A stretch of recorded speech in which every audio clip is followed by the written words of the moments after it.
បាទព័ត៌មានក្តៅមែនទែនបងប្អូនអរគ្នាលោកអនុទានឆាន់វរៈគុលរួមទាំងមន្ត្រីជាច្រើនរូបរបស់បាទប្រទេសថៃនេះបានធ្វើការលួចចូលមកកាន់ទឹកដីកម្ពុជានៅក្នុងតំបន់អានសេសដោយខុសច្បាប់ហើយក៏មិនបានសុំការអនុញ្ញាតពីកម្ពុជាផងដែរបន្ថែមទៀតនោះគឺលោកអនុទាននេះបានបន្តជំរុញទៅកាន់បាទកងទ័ពថៃដែលឈរជើងនៅទីនោះឲ្យបាទមានស្មារតីនៃការការពារទឹកដីរបស់គេបាទនេះហាក់ដូចជាកំពុងតែបង្ហាញនូវចេតនាថាខ្លួនគឺពិតជាកំពុងតែព្យាយាមបាទទាមទារឬក៏លួចយកទឹកដីកម្ពុជាដែលខុសច្បាប់មិនមែនបាទបងប្អូននេះគឺជាដំណឹងនៃព្រឹកនេះឲ្យខ្ញុំបាទនឹងធ្វើការអត្ថបទលម្អិតបាទទៅកាន់បងប្អូនគ្នាឲ្យដឹងបាទផងដែរ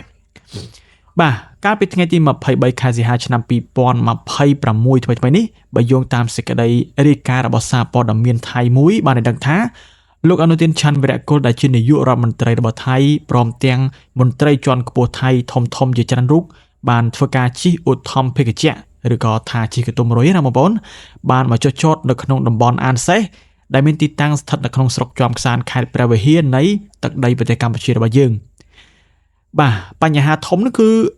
នាយករដ្ឋមន្ត្រីរបស់ថៃលោកអនុទាននេះបានចូលមកក្នុងទឹកដីកម្ពុជាដោយមិនមានការសុំអនុញ្ញាតឬក៏ផ្ដល់ដំណឹងមកកាន់រាជរដ្ឋាភិបាលកម្ពុជាដែលជាម្ចាស់ទឹកដីឬក៏ជាម្ចាស់ផ្ទះនៅឡើយហើយគោលបំណងនៃការចុះមកទីនេះគឺគាត់ចង់ដើម្បីស្ដាប់របាយការណ៍សន្តិសុខនិងចុះទៅលើកទឹកចិត្តដោយផ្ទាល់ទៅដល់កងទ័ពថៃដែលកំពុងតែបោះជំរំឈរជើងខុសច្បាប់នៅលើទឹកដីខ្មែររបស់យើងណាបងប្អូនបាទ